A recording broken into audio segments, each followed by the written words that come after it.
Welcome to Double Fries No Slaw Super Bowl Sunday, Richie. Exciting day. How's your weekend been so far? It's been pretty solid. Went and got to play some golf yesterday, which was nice because I was very sick basically Monday through Thursday. Fought through it, only called out one day, no big deal. But yeah, it's been a nice weekend, relaxing, and got to Publix this morning. Of course, I'm that guy that waits till Super Bowl Sunday to go shopping for the Super Bowl, and had to, you know, uh, freestyle a few things because they didn't have what I was looking for some items, but still pretty excited to do this and then go spend some time in the kitchen and just watch this pregame. It's a national holiday. How about you, man? Yeah, I haven't. I still haven't even gone to Publix yet. Although it's just me and Kara, so we're not really going that crazy. I've been a little sick too, so yeah, we're not going real nuts. So I need to go to Publix after this. So I'm even worse than you are with this stuff. Um, but yeah, it's been a good weekend. I went to Tallahassee. I was up there for I don't know about a day, maybe a day and a half or so.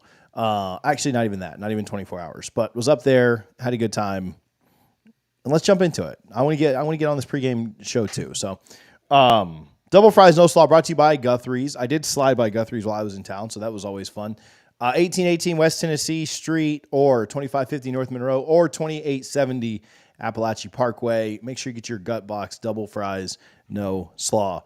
All right, Richie, you had, and we'll go through and talk about some of these things specifically, but you had a unique opportunity last night to hear from a few people. Mike Norvell, Michael Alford, others there in Orlando at the booster event.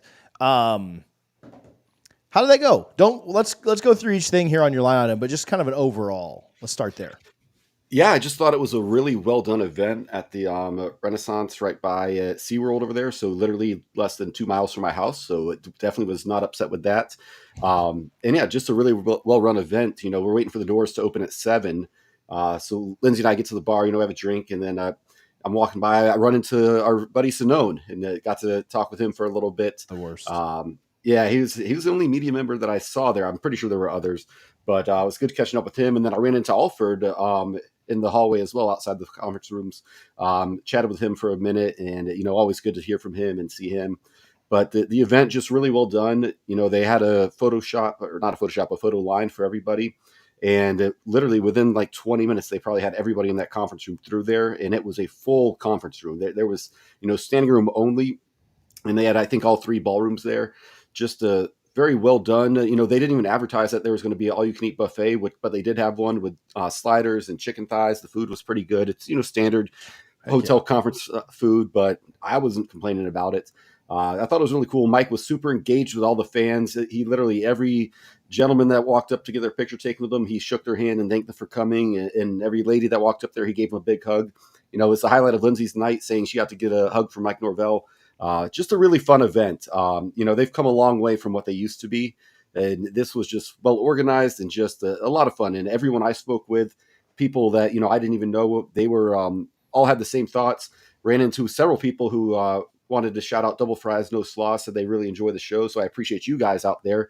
I even had one guy asking for, home decor tip about the brick wall behind me. So it was pretty cool to experience overall.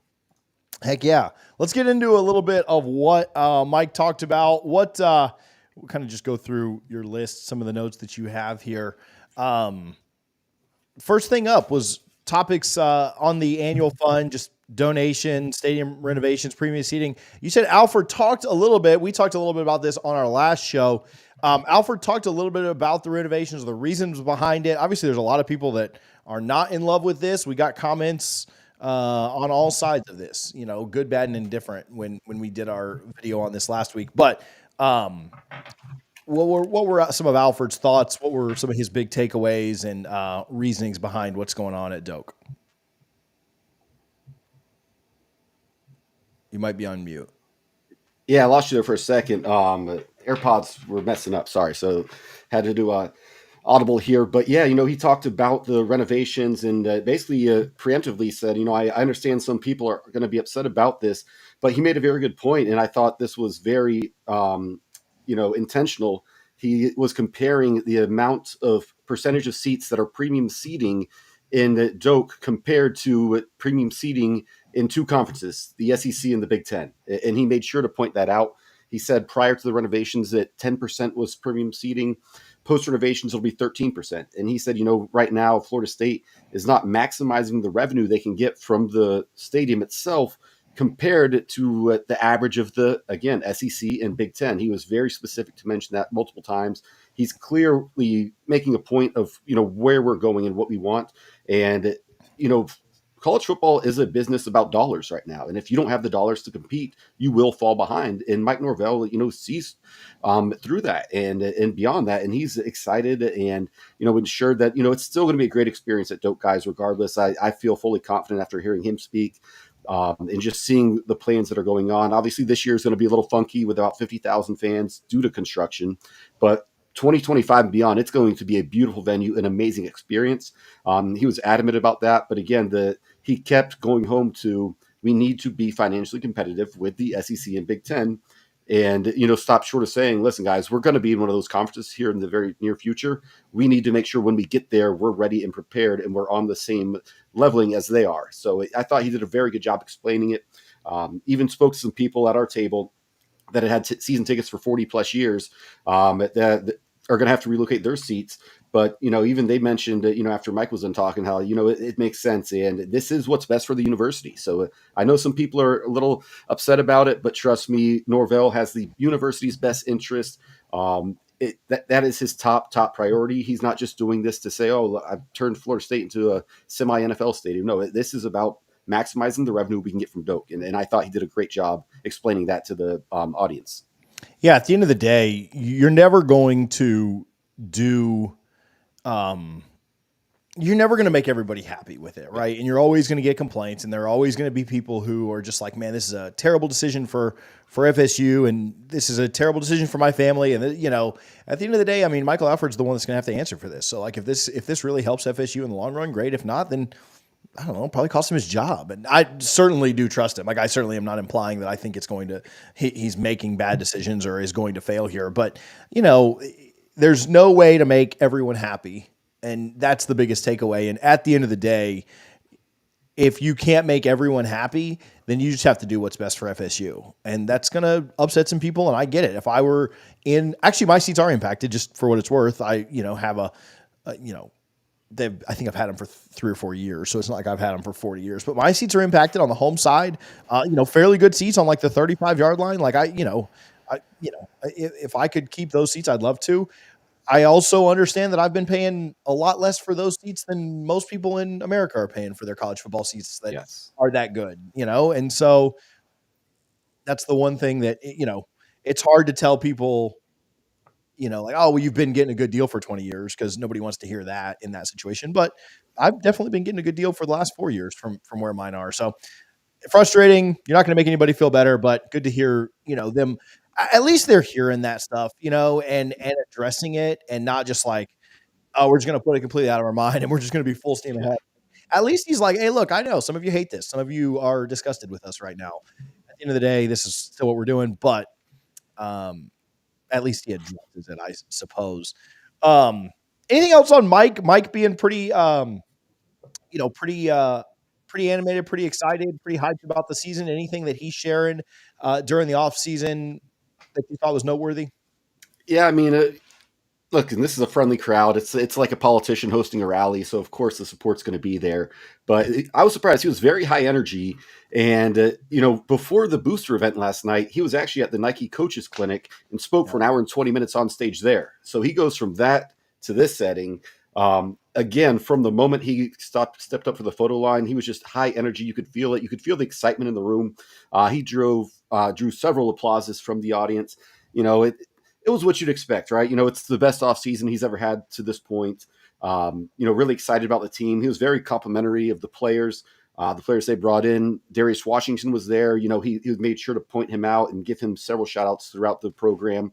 But it's pretty much what you expected from a booster event, where you're just there to get people excited and get people to give more money. And I think he certainly accomplished that last night. I always like getting my wife's perspective on things like that, because she's not the fanatic that we are. She had a great time. She thought it was really good, really excited. So I just think it was just fun overall. And Mike, he commands presence in the room, right? It just, when he's speaking, all eyes are on him. Everybody's listening. And I think he did a great job of getting people excited for, the off season. He talked a little bit about the opportunity to go to Dublin to open the season. We'll be there. Cannot wait.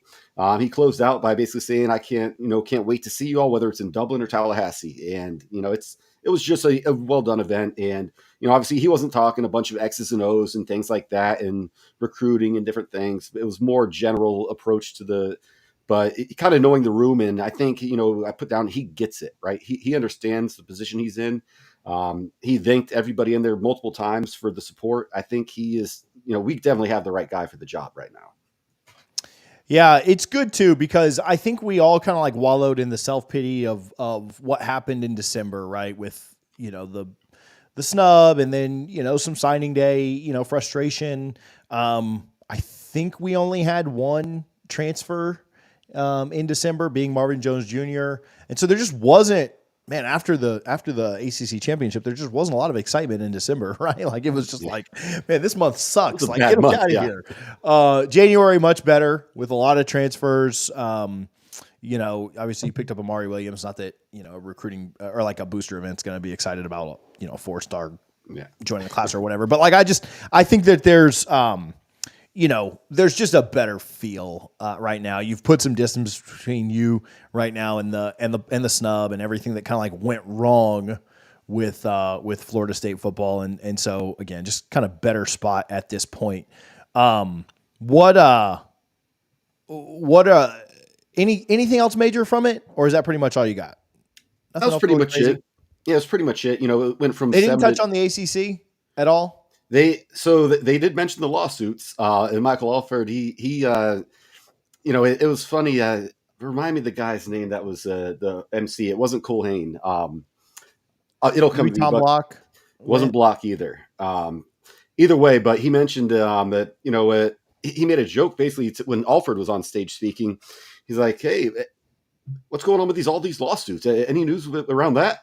And the whole audience gave a good laugh. And obviously he didn't go into details, but they addressed it very publicly and said, yes, we are suing the ACC. Basically, and again, went back to what we talked about with stadium renovations.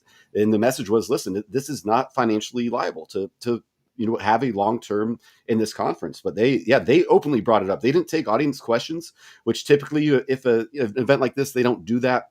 Like, what are they trying to avoid? No, they addressed all the questions that would have been brought up head on, whether it be the renovations or the lawsuits. Again, Alford, very active in the lawsuits. He couldn't get into a whole lot of detail, but they addressed it head on before. And that was the first question I believe Alford was asked last night. Yeah, I mean, certainly, not an awkward thing, but just like a thing that you can kind of comment on, but you can't comment on. Yeah. So always interesting because it's going to come up. I sat down. I went when he did this in Tampa last year.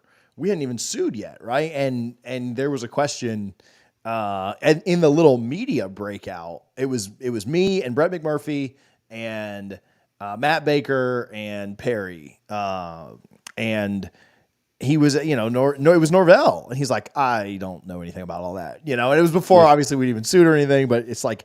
It's not like it's not going to get asked. So, okay, recruit. I think that's about it. I think that about puts a bow on this. We'll move on and talk some a little more football here in a minute. But recruiting dead period right now. So obviously that's why things were so busy the last few weeks with all the junior days and everybody on campus and just kind of like a flurry of visitors. A little bit dead right now, but nothing real major. Amari Williams in the fold now. I think that had happened right before our last show, so we did already talk about that on the show. Outside of that, Richie, big day today because today is the Super Bowl. Yes. What are your initial thoughts on there? I've still yet to place a bet. I don't know. I think it feels like everyone's on Kansas City, right? But that line, it started at 2, it's down to 1.5 in San Francisco's favor. But it seems like everyone I'm talking to is saying they're taking Kansas City. I don't know. I think it's going to come down to, Kansas City's defense, and is the stage too big for Brock Purdy? And I think that's going to be a great matchup because obviously of Brock Purdy, I don't know if you've ever had a quarterback taken last in the draft that's won a Super Bowl before, but he's got a chance to do so. It's going to be interesting. I'm looking forward to it. That you have a pretty much healthy Christian McCaffrey, who's one of the most electrifying players in football. Pat Mahomes, who's the most exciting quarterback, or at least one of the top 3 or 4 most exciting quarterbacks in the game. And I think their styles are kind of built for each other. I think both teams are probably going to want to play this in a somewhat low-scoring game because this isn't the Chiefs' offense of old. Like I said, their defense is what's really been stepping it up for them.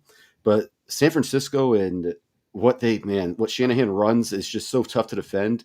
I think it's going to be a great game, and I will play some wagers on it, but I'm waiting until maybe 4 or 5 o'clock. We'll see, get another beer or two in me, and then let it loose. It's hard for me to pick against the better quarterback. And I know Purdy's done well, but also the entire, 80% of the money is on, you see this, 80% of the money is on Kansas City to win this thing. What's weird, if you look at the lines, right? San Francisco's favored, but Mahomes is favored to be the MVP.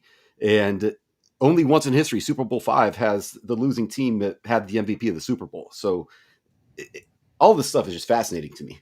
Yeah, 80% of the money is on Kansas City, or 80% of bets. I don't know if it's true money or not. That's probably, 80% of the bets, but the top 10 largest bets are all on San Francisco or San Francisco. That's of this morning. So I don't know if things have changed over the last 2 hours. Is that money line or on the spread?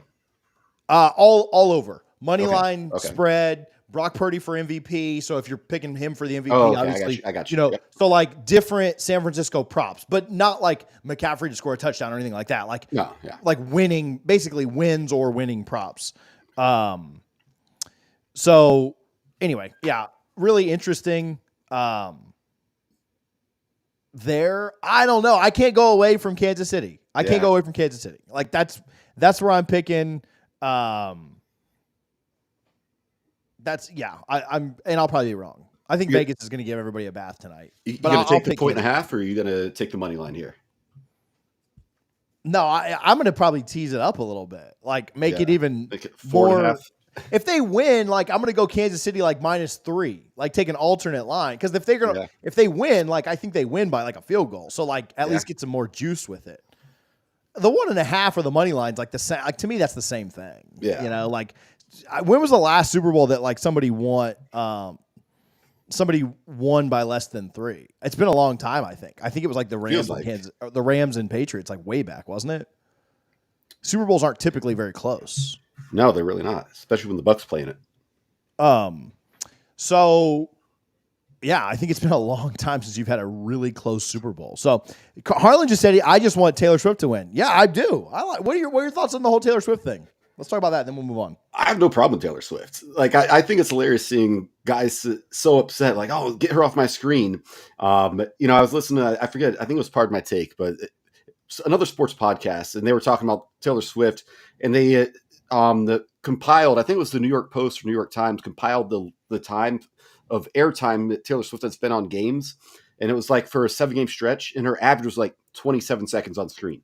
So she's not really on screen often at all, but 27 seconds seems like a lot, I guess, because it's probably 3 seconds here, 4 seconds here. So it's multiple times. It's probably 8 times she's showing, but it's for 2 or 3 seconds at a time. So, no, she's not ruining the game for me at all. I like Travis Kelce. I think he's an amazing tight end. I have no problem. And that's the other thing. I don't even know, taking betting out of it, I don't even know if I like either team more or the other. I just want to see a good game. I think in the last close game, probably TJ had to be the 28-3 game, right? The Patriots and Falcons, because that wasn't that long ago. So, but they won by 6. That was because it went to overtime, so it was close, but they won. So I think, I can list of Super Bowls. Taylor Swift doesn't bother me at all. I thought it was when New England hit the field goal against the Rams, was the last time that it's been within 3 points. Vinatieri? My goodness. The Patriots Rams in 2019 was close, but they scored a touchdown at the very end to make that a 10-point game. They beat the Seahawks by 4. Oh, okay. So Ravens 49ers was a 3-point game. Okay. Which that one was really good. The Harbaugh Bowl. Yeah. it's been a long time since you had one that was less. I mean, 3 points is really as close as it's gotten since Giants and Bills in '91. Everything else has been 3 points or more. Yeah. Giants and Bills was a 1 point game. Bills miss a field goal, one of a million. One prop bet you're most confident in. Can't say McCaffrey touchdown. I'm going to say over on the national anthem. I saw you. 90 and a half seconds. So I was reading, she did the 1997 World Series, and it was like 72 seconds or like 77 seconds. And then there's one other big event. It was 79 seconds. This is sitting at 90 and a half. And it seems like Vegas is just begging you to take the under based on her history. And there has not been a Super Bowl national anthem that go less than 90 seconds in, I forget how many years, but it's been a really long time. Like they want to get all their money out of that. I just feel like this is a sucker's bet. Like if you look up her history, she's not even in the 80s, and this is at 90 and a half. I think they are begging you to take the under, so I'm going to take the over on that. And I'll probably, I know it never fails. Wait, let's go through these. Let's go through these. Don't do your next one yet. Let's go through them. Let's see. Let's actually total these up. Throw away our whole season things. But Harlan, let's figure out who actually wins this. I'll go with Richie on the over. Harlan, what you got on 90 and a half for the national anthem? Harlan's got under. All right. So TJ and Richie with over. Yeah, we're not going to go back and listen to the other ones. We're just going to settle it here. Yeah, this is all that matters. The ones that these are the ones that are really important. I'll go heads just because 7 of the last 10 have been tails. I'll go opposite you here. I'll go tails here. Okay, tails is TJ and Harlan. Who do you have winning? Taylor Swift. So I'll go Kansas City. Yeah, it's just hard to go against them. I'll go KC as well. I mean, we can give a score prediction if we want, since we're clearly taking them. San Fran, I wouldn't be surprised. I'll say KC 24-20. I'll go 28-20 KC. I think it's they it's not like a blowout, but they win comfortable enough. Harlan, what's your score? 31-28. High scoring game. Have you seen any other prop bets you've seen? Because I was looking around. Unfortunately, the Hard Rock app doesn't really have a ton of props on there, and that's one of my favorite things. Yeah, they do if you just scroll over on it. I did scroll over, but I didn't even see the coin toss or the. So I don't know about those specials like. Yeah. But like player props, there's a ton. Yeah, I mean, I like honestly score, like this is this is not the Taylor Swift. I think Kansas City is. I mean, they force feed Kelsey, and San Francisco is really good against the run and really good at taking wide receivers away. So I actually like both tight ends to kind of go off. Like Kelsey's like 6.5 is a lot of receptions, but Kelsey had 6 receptions in the AFC Championship game by halftime. He had 3 in the first quarter. And so I really like his over on receptions. His yardage is like 69.5. Nice. I like his over on yardage. He's even money to score a touchdown. And I mean, I don't know that you should necessarily parlay all those 3, but man, I think if you took all 3 of Kelsey's props, you'd probably hit on at least 2 because they absolutely force feed him the ball. Yeah. And then I think I like the same thing for Kittle. Like I think that Kittle really could go off too. Like he was pretty down in the NFC Championship game. He only had like 2 catches for like 30 yards, and so he didn't hit any on any of his stuff.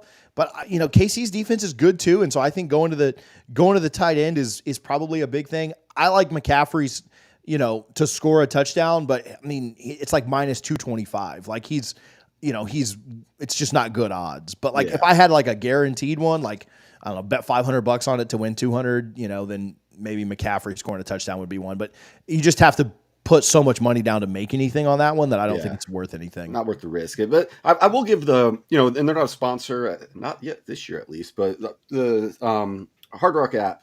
So they have some pretty funny things on here. So they have big game specials. They have one, it's called Accounts Receivable. Any Chiefs player with 100 plus receiving yards. One called Rush Hour. Patrick Mahomes or Brock Purdy gets in the end zone. One called Scrambled Legs. Patrick Mahomes and Brock Purdy 10 plus rush yards each. That's a fun one. Christian McCafade, any player other than McCaffrey scores the first 49ers touchdown. So if you're in the app, I mean, there's some fun ones you can do on here. You can be like me. I put $5-10 on like 10 different bets here, and then I'll do a slightly larger wager on the actual game itself. But this is I read somewhere that they're expecting $20 billion to be gambled today, which is just crazy to think about that. That's nuts. Yeah, they're not building out those casinos in the desert for they're not playing in that stadium they're playing in without those bets. Due to all that. So all right, what's on the menu? What are you making today? So I'm going to do some air fried wings with a little homemade garnet gold sauce. So always come out really well. Going to do some bacon wrapped jalapeno poppers. Tell us what is your garnet gold sauce? Is it like Hobbits, or what do you do? No, it's just literally some Carolina Gold and some Frank's Red Hot mixed together. Well, that's pretty good. I mean, that's about what theirs is, isn't it? Essentially. And then I have a seasoning. It's called Kickin' Chicken for poultry. So I put that with the breading for the wings. But yeah, they're pretty good. Jalapeno poppers. Then we got some dips and some pulled pork for some sliders, some Hawaiian roll sliders, and that's about it. It's just me and Lindsay. I don't want to have a ton of leftovers, so we're definitely keeping it pretty. So you're cooking like 7 things, bro, and you're gonna have leftovers. Well, the good thing is I have a big team at work, and I'm just taking all the leftovers into work tomorrow, and they can eat it. So that's smart. Yeah, we just give me my Tupperware back, people. We do a really good like a really good sausage dip. Nice. That you like has like Rotel tomatoes and jalapenos and cream cheese and stuff. So that's really good on like Fritos. Real quick on that Publix, I picked some up today. I'll let you know how it is. They have a chicken bacon ranch dip in the deli. Oh, see, that sounds amazing. Kara said she saw at Sam's a Buffalo Wild Wings like garlic Parmesan dip, which that sounds phenomenal. I love their garlic parm. I know this is not what anybody tuned in for. We'll get people mad in the comments, but there's nothing going on this week. So what do you want us to do? We usually do buffalo chicken dip. She's at Publix right now, so she just texted me and said she would go for me. So bless up. So yeah, I just finger foods like that, side stuff like that, and what are you washing it down with? Oh, I usually just IPAs. Yeah, beer. Yeah. No, I tell you the truth. Nobody tunes in for this either, but whatever, you're going to hear it. I've had a little bit of heartburn, so yeah, so sausage dip is great for that. But yeah, so bourbon would be too much for me tonight. Just some I've got some all-day IPAs, so yeah. And then after like a few beers, I'll just say screw the heartburn thing and just have some rye. Exactly. So okay, let's do this and we'll kind of move on. I think that's all we've got from the Super Bowl. Yeah. ACC win totals came out this week. SEC did as well. Let's talk about some of the highlights. Florida State, Clemson, and Miami all at 9.5. Louisville at 8.5. I think NC State was at 8.5 as well. So was UNC. Yeah, both in Carolina schools there. So automatic lock for me is UNC under. Like, I don't think they're going to be that good. No. I don't, I kind of like the Louisville over. Over, yeah. I kind of like the Miami under, but I think that could go either way. Until I see it, like, I think I've got them at 9 wins, 8 or 9. Florida State's is tough because I'm teetering between 9 and 10. I wouldn't bet either one of those. Yeah. Over or under. To me, I wish they'd have put ours at 9, and then I would just take the over. I guess that's the same thing. But 9, you'd have the insurance. Yeah. So, but yeah, any thoughts on win totals that came out? Kind of the same on yours? Yeah, I'm so torn on Florida State right there because 10-2, 9-3, neither one would surprise me. I think 8-4. I think 11-1's more likely than 8-4, to be honest. So I guess I'm probably leaning over, but not really looking to jump on it either way. Looking at North Carolina's schedule, they're out of conferences. Minnesota, which, maybe a 50-50 game. I don't know. But then they got Charlotte, NC Central, and James Madison. But then they also get Duke, obviously, Pitt, Georgia Tech, Virginia. They do play Florida State and Tallahassee. But then Wake, Boston College, who just lost their coach. But they made a really good hire, so we'll see what happens there. And NC State. Yeah, I'm probably leaning the under there too. I think the most interesting thing is both they're all three, Clemson, Miami, and Florida State being at 9-5. They're basically saying that the most likely thing is two of those three teams are going to meet in Charlotte. And I have a feeling it's going to be Florida State and Clemson, because that Notre Dame game is probably one of the toughest on your schedule, but it's not a conference game, so it doesn't hurt you if you lose that game in terms of getting to Charlotte. So I would take the under on Miami. Clemson, I'd have to pull their schedule up. Well, they play Georgia, so that's an automatic one loss. I kind of like their over. So they played Georgia week 1. So there's that's a loss, right? They have to go to Florida State. So say they lose that one. Their next toughest game is NC State, but it's at home. Their other out of conference is App State and South Carolina. Both of those at home as well. On the table there. I don't know if that's my internet or yours, but you lagged just a little bit. Yeah, that was definitely Richie, not me. Okay, you back? Yeah. I didn't hear what your last thing was. What'd you say? Oh, I was just saying that, I think, I would not guarantee the over on any Florida State, or Miami. Yeah. I would collectively, I lean towards the under on all three, but slightly towards the over probably for Florida State, just because, like I said, I don't know. I'm stuck either way. I'm glad I don't have to make that bet today, and we can let the fans adjust the line, and we'll see what it looks like in July. Yeah, Florida State should start out 5-0. We've talked about this, and if they start out 5-0, then then I'm gonna. The over's pretty safe. I just need to see them not like drop a game early. That's just stupid or whatever. Yeah, Clemson's. I think I can like Clemson for the over. Their toughest games, NC State, outside of, let's say they lose to Florida State and Georgia, which they could win, one of those games, more likely that they beat. Yeah. Their tougher games are, South Carolina rivalry at home, NC State at home, Louisville at home. So, yeah, I think they're more likely to get to 10 than to, I think they'll they're just a lot better than most of these teams. And I don't think they'll have like a Duke letdown like they did last year or a Miami letdown. So the other side of it is the SEC. That one was certainly interesting to see as well. Bama at 9.5, Florida at 5.5, UGA 10.5, Oklahoma 6.5, Texas 10.5. So some of those are pretty interesting. I kind of like the Bama under. I kind of like the UF under, just for what it's worth. I 6 would be, man. I have a hard time seeing them get to 6 wins. To be fair, that's a brutal schedule they have. Oh yeah, it is. But it'd be tough for me to see them getting to 6 wins, man. Especially if they lose to Miami to open things up. UGA 10.5 is very interesting. So yes. I'd lean over there, but they do have a tough schedule, man. They play a lot of really good teams next year. Texas at 10.5. I kind of like the under on that just because they play Michigan and Georgia. So to me, that's like 2 losses right there. Well, they could beat Michigan. I'll take that back. They could certainly. Yeah, they probably split that. But having the automatic loss, they can't slip up anywhere else. I think I'd lean towards the under on them. But Florida's over under. We read all these off: 9, 9, 10, 8, 7.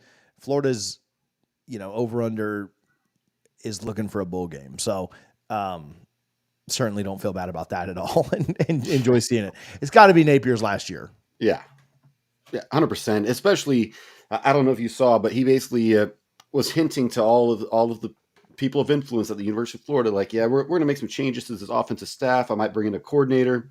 He didn't make a single change. He brought back both their offensive line coaches who have done absolutely nothing.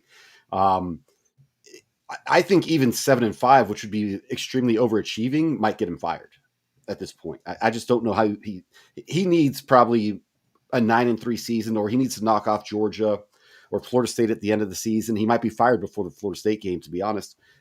Yeah, I just don't see any way Napier survives this year. And then, Lagway takes his check, hits the portal, and, it's back to square one for UF again. Yeah, I mean, he's certainly somewhere else once they can him. So, do we have anything else in here? Did I miss anything? All right, I think that's all we got. Lighter week this week. Thanks for tuning in. If you guys were on here, we got some shout outs, and then I think we'll roll out of here. What you got, Richie? Yeah, I got 2. Shout out Smash GC, Brooks Koepka's team, where he's the captain on the Live Tour. They won the Team Live event in Las Vegas. Got to party with Little Wayne afterwards at the Live Golf Party. Looked pretty cool.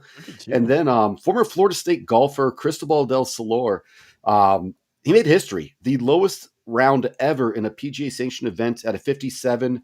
Now, disclaimer, it was a par 70 course, and with elevation, it was playing about 6,200 yards, which is what I play on a weekend, not the typical 7,500, 8,000 yards. But, Jimbo used to say, play don't care who makes it. Well, records don't care who holds them, because he will be in history forever, because no one is going to break a 57 at a PGA sanctioned event ever. So shout out to the former Seminole. I was up in Tallahassee yesterday, went to the Mike Martin Memorial. I thought that was really good.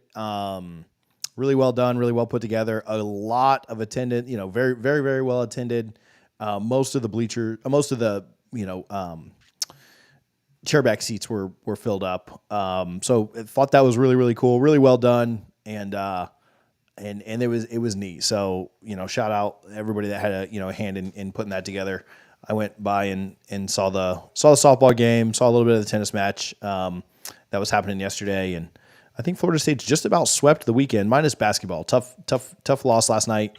Good effort for the men, and then the women lost today in double overtime. So another tough loss there too. But against number 12 Notre Dame, 98. Did you see what Tanaya finished with? Oh, like I think she had 21 at the half. Yeah, I don't know what I don't know. I can't find it right now, but. See if I can find it real quick. That basketball game, real quick, I'll just touch on it, man.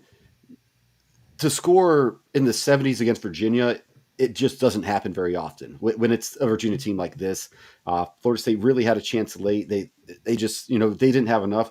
It's unfortunate because I think they were 0 for 5 in the first half from deep. They had their chances. They could have won that game, and that's a damn good team. I don't know if you saw, they held Miami to 38 points a week ago. So to put 70 plus on them, it's just a outstanding effort. Sadly, all your goals for the season are off the table, but it's nice to see they're still out there fighting. Yeah, I mean, I wanted to make a joke about how we doubled up what Miami had scored, but when you lose, it doesn't. The jokes just don't hit as well when you're on the losing end as well. But at least we didn't score 38 points. So. All right, cool. Yeah, that's all I got for the show. We'll have more stuff coming out this week. A little bit lighter show, a little bit quicker show. Go enjoy the Super Bowl. Comment who you want to win, and if it's the Chiefs, let me know if it's because of Taylor Swift as well. So, thank you guys for tuning in. We'll talk to you soon. Go Noles.